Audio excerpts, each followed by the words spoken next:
ሓዳር ማለት ንኽልተ ኣብ ዝተፈላለየ ናይ ህይወት ደረጃ ዝነብሩ ክልተ ኣካላት ሓደ ገይሩ ዘጣምር መሰረት ናይ ህይወት ዝኾነ ዓብይ ትርጉምን ጥቕምን ዘለዎ ነገር እዩ።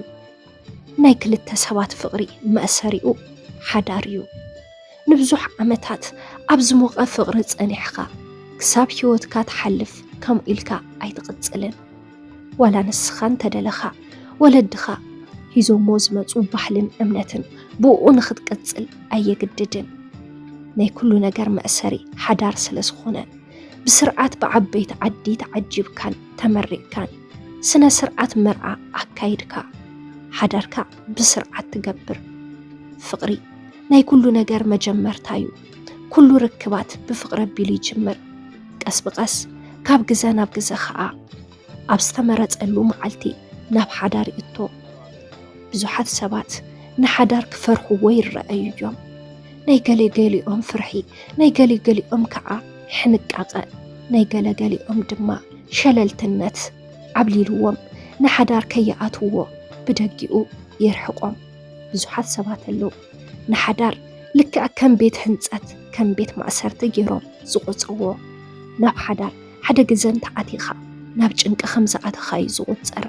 ሓዳር ማለት ነፃነት ዘይብሉ እዩ ዝብል ኣመለኻኽታን ኣተሓሳስባን ሒዞም ሓዳር ከይገበሩ ክነብሩ ዝደልዩ ውሑዳት ኣይኮኑን። ብፍላይ ከዓ ኣብዚ ሎሚ ዘለናሉ ግዜ እዞም ናይ ሎሚ መናእሰይ ካብ ሓዳር ጌርካ ስሩዕ ዝኾነ ሓዳር ምግባር ከም ድላዮም ኮይኖም ክነብሩን ፍቕሪ ዘይኮነስ ፍቕሪ ኢሎም ዝሰየምዎ ህይወት እዮም ክነብሩ ዝደልዩ። ሓዳር ዘምቅር ክልቴኻ ብማዕረ ዓይኒ ክትፋቐርን ክትተሓላለን ምስ እትኽእል ጥራሕ እምበር እቲ ሓደ ጥራሕ ዝፈቱ እንተደኣ ኮይኑ እዚ ፍቕሪ ናይ ፃንሒት ዕድመ ክህልዎን እዩ።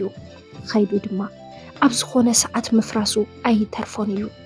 ምኽንያቱ ኣብዚ ኩነታት እቲ ሓዳር ብናይ ሓዲኦም ፃዕሪ ስለ ዝፀንሕ ኣብ ዝኾነ ሰዓት እቲ ዝፅዕር ሰብ ምስ ደኸሞ ምፍራሱ ኣይተርፍን። ለማዓንቲ ናይ ክልተ ሰብ ሓዳር ካብ መጀመርታ ዘጋጠሞም ነገር እስከ ኸዕልለኩም እሞ ካብቲ ዛንታ ብዙሕ ነገር ትመሃሩ። ኣብቲ ሓዳር ተወኪስኩም ድማ ሓሳብ ምኽርኩም ኣብ ኮመንት ኣቕምጡሎም። ሜሮን እያ ትበሃል። ተፈታዊ ዝኾነ ደም ዘለዋ ጽብቕቲ ጓል ሔዋን እያ። ሕብሪ ገጻ ንእሽተን ጽልም ዝበለት እያ። ግና ከዓ ብጣዕሚ ዘጥዕመላ። ብዙሕ ሰብ ብጣዕሚ ዝፈትዋ ምስ ሰባት እውን ቅርርባ ስጡምን ደስ በሃልን ብምዃኑ ብዙሓት ንኽቐርብዋ ይደልዩ።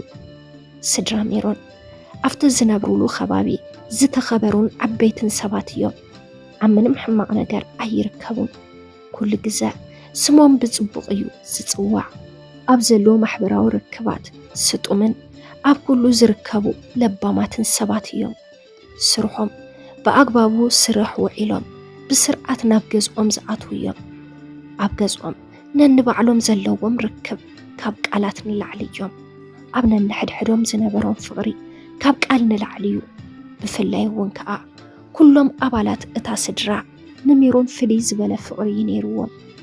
ኣብቲ ገዛ 3 ቆልዑት እዮም። ዝነኣሰት ናይቲ ገዛ ድማ ሜሮን እያ።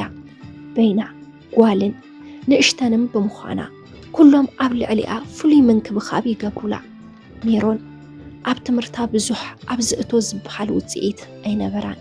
ግና ከዓ ካፍቲ መላሊኣ 12 ክፍሊ ብስርዓት ወዲኣ እያ። ካብኡ ግና ክትቅፅል ኣይከኣለትን። ትምህርታ ምስ ወድአት ኣቦኣ ናይ ስነ ፅባቐ ኮስሞቲክስ መሸጢ ከፈተላ እሞ ኣብኡ ኮፍ ኢላ ትውዕል። ከም ኣጋጣሚ እቲ ትሰርሐሉ ከባቢ ኣብ ማእኸል እቲ ከተማ ብምዃኑ ፅቡቕ እያ ትሰርሕ። ኣታዋይኣ እውን እኹል እዩ ነይሩ። ብኡኡ ንነብሳ እናተመሓደረት ካብ ወለዳ ምፅባይ ገዲፋ ዓርሳ ክኢላ እያ። ሜሮን መብዛሕትኡ ግዜ ኣብ ፌስቡክ ኣይትሰዓንን። ኮፍ ኢላ ስለ ትውዕል ውዕሉኣ ምስ ሞባይል እዩ። ብኡ ኣቢላ እውን ምስ ብዙሓት ሰባት ትራኸብ። ብዙሓት ማሓዙት ተፍሪ። መቸም ናይ ሎሚ ፌስቡክ ብዙሕ ነገር ዝሓዘ እዩ። ጽቡቕ እውን ሕማቕ እውን ዓቂሩ ኩሉ ዓቂሩ ዝሓዘ ነገር እዩ። ናይ ሓሶት ፍቕሪ ዝምስረተሉ ቦታ እንተሃለወ ፌስቡክ ቀዳማይ ደረጃ ይሰርዕ። ወለዳ ከምቲ ናይ ቀደም ብስድራዮም ተመሪዖም ክነኽኣ ቀስ ብቐስ እናተላመዱ ብዝኸዱ ቁፅሪ ፍቕሪ ናይ ክልቲኦም ሰሪፁ ደስ በሃሊ ሓዳር መስረቱ። ቀደም ብዘመነ ኣቦታትና ዝነበረን ሕዚ ዘሎ ፍቕርን ሓዳርን እንትነጻጸር ሰማይን መሬትን እዩ። ናይ ቀደም ብወለዲ ዝበሃል ኣሽንኳይዶ ክፋለጡ ተረኣዮም ዘይፈልጡ ክልተ ፍጡራት ይዋሰቡ እሞ ምቁር ሓዳር ይመርሑ ነይሮም። እንተሎም ግና ተላሚድናይና ተፋቒርናይና ኢሎም ሓዳር ይመርሑ እሞ እቲ ሓዳሮም ክንድቲ ዝድለ ዝስሕብ ኣይኮነን ነይሮን። ኣብ ፌስቡክ ከም ማንም ጓል ኣንስተይቲ ምስ ብዙሓት ደቂ ኣዳም ተዕልል ነይራ። ብዙሓት ፈቲናን ሞኪራን እያ። እንተንሳ ግና ልባ ካሊእ ቃል ካሊእ እዩ ነይሩ። ብዙሓት ፈተና ኪብልዋ እንተንሳ ግና ልባ ካሊእ እዩ ነይሩ። ሜሮን ብኣካል ፍቕራዊ ርክብ ጀሚራ ኾነ ኣፍቂራ ይትፈልጥን እያ። ምስ ማንም ወዲ ተባዕታይ ካብ ብምሕዝነት ወፃኢ ብኻሊእ ዓይኒ ተቐራሪባ ኣይትፈልጥን። ብዙሓት ናይ ፍቕሪ ሕቶታት ይመጽዋ። ንሳ ግና ንምቕባል ፍቓደኛ ኣይኮነትን። ሓደሎ ስምዖን እዩ ዝበሃል ግና ካብ ልቡ ዘፍቅራ ፍቕራዊ ሕትኡ ነፂጋቶ ምሕዝነቱ ቀጸለ። ምኽንያቱ ክኸስራ ስለ ዘይደለየ እዩ። ስምዖን ብጣዕሚ ዘፍቅራ ካብ ነፍሱ ካብ ባዕሉ ንላዕሊ ገይሩ እዩ ንዓኣ ዝርያ። ንሳ ስለ ዘይደለየት ግና ፍቕሩ ትርጉም ክህልዎ ይከኣለን። ሜሮን ዝኾነ ሰዓት ካብ ስርሓ ናብ ገዝኣ ንምኻድ ባጃጅ ትሕዝ። ከም ኣጋጣሚ ኣብቲ ባጃጅ ውሽጢ በይናያ ነይራ። ገዝኣ ርሑቕ ስለ ዝኾነ ነቲ ባጃጅ ኩንትራት እያ ሒዛቶ ነይራ። በዚ ከዓ ንበይና ሒዙ ይኸይድ። ከይድብሮም ኢሎም ከዓ ኣብ መንገዲ እንዳኸዱ ምዕላል ይጅምሩ። እናሰሓቁ እንዳተፃወቱ ከዓ መንገዶም ይቕፅሉ። ሜሮን ነቲ ሹፌር ብጣዕሚ እያ ተመሲጣትሉ። ብሓደ ግዜ ያፈትያቶ ንምንታይ ከመዩ እቲ ቆልዓ ጸባዩ ባህርያቱ እንታዩ ከይፈለጠት ስቂላ ፈተወቶ። ኩሉ ነገር ንድሓር ገዲፋ ከመይ ትቐርቦ ትሓስብ። ንሱ እንተዕልላ ንሳ ግና ብምንታይ ደጊማ ትረኽቦ ትሓስብ። ከም ኣጋጣሚ እዚ እንዳሓሰበት ኣብ ገዝኣ ከባቢ በፅሐት እሞ ነዚ በዓል ባጃጅ መወዳእታ ሽሙ ሓተተቶ። ንሱ እውን ብቕንዕና ሰለሙን ይበሃል ክብል ነገራ። ኣብዚ ግዜ ሜሮን ካሊእ መዓልቲ ንኸብፅሓ ባጃጅ ብትደልየሉ ንኽትድውለሉ ስልኩ ሓተተቶ። ሰለሙን ስልኪ ምሃብ ንስርሑ ስለ ዝኾነ ስልኩ ሃባ ኣብ ሞባይላ ኣስፊራ ሒሳቡ ሂባ ተፈለየቶ። ሜሮን ንምሸቱ ስልኪ ቁፅሩ ቴሌግራም ኣትያ ፎቶኡ እንዳርአየ ተምሸየት። ብኡ እውን ወግዒ ጀመረትሉ። እንታይ ከም ዝገበረላ ብሓደ ግዜ ያፈትያቶ። ደጋጊማ ትድውለሉ። ብዙሕ ባጃጅ ዘየድልዮ ቦታ ደው ኢላ ትፅውዖ። ኮታስ ብፍቕሩ ተሳቀየት። ናቱ ስምዒት እንታይ ምዃኑ ኣይፈለጠትን። ግና ኩሉ ተግባሩ ስርሑ እንዳሰርሐ ከም ሓፍቱ ይዝሪኣ ነይሩ። ሎሚ ጽባሕ ከፍቅረኒ እዩ እንዳበለት ብተስፋ ተሓድር። እንተ ሰለሙን ግን ኣብ ገዝኡ ብዙሓት ጸገማት ዘለዎ ንዕኦም ንምቕራፍ ለይትን ቀትርን ዝፅዕር። ኣብቲ ዝነበሮ ግዜ ከዓ ሰሪሕኻ ገንዘብ ምርካብ እምበር ንፍቕሪ ግዜ ከሕልፈ ይደልን። እዚ ዝገለጸላ ሜሮን መሪርዋ ናይ ፍቕሪ ሕቶ ምስ ኣቕረበትሉ እዩ። ሰለሙን ንፍቕራዊ ሕቶ ኣይተቐበላን። በዚ እውን ብሓያል እዩ ተሰሚዕዋ። ህልኽን ክሳራን እንዳተሰምዓ ትገብሮ ነገር ጨነቓ። ንሰለሞን ክትርስዖ ኣይከኣለትን። መዓልታዊ ትዝክሮ ግና እንታይ ይኹን ናታ ክኸውን ኣይከኣለን። ከምዘየፍቅራ ቃል ብቃል እዩ ገሊጹላ። ብዙሕ ግዜ ክትርስዖ ፈተነት ግና ካብ እምሮኣ ክወፅእ ኣይከኣለን። ኣብዚ ግዜ ንሰለሞን ንምርሳዕ ክትብል ናይ ስምዖን ፍቕራዊ ርክብ ተቐበለቶ እሞ ምስ ስምዖን ፍቕራዊ ርክብ ጀመረት። ዝበዝሕ ጊዜኣ ምስኡ ተሕልፎ።